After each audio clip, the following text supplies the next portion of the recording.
Hi, my name is Sunday and I'm doing a CD hovercraft. These are my materials. I'm going to do a DVD, a water bottle cap, and some duct tape and a balloon. So you're going to get your bottle cap, your water bottle cap, and you're going to get your tape and you're going to tape it to the CD and you're going to blow up your balloon and then you're going to put it on the water bottle cap. And this is what it looks like.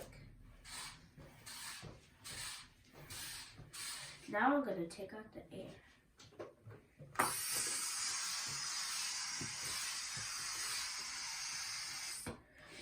When two objects touch each other, it makes friction. When you let out the air, it makes space. And that's how it hovers. Thank you for watching. Bye.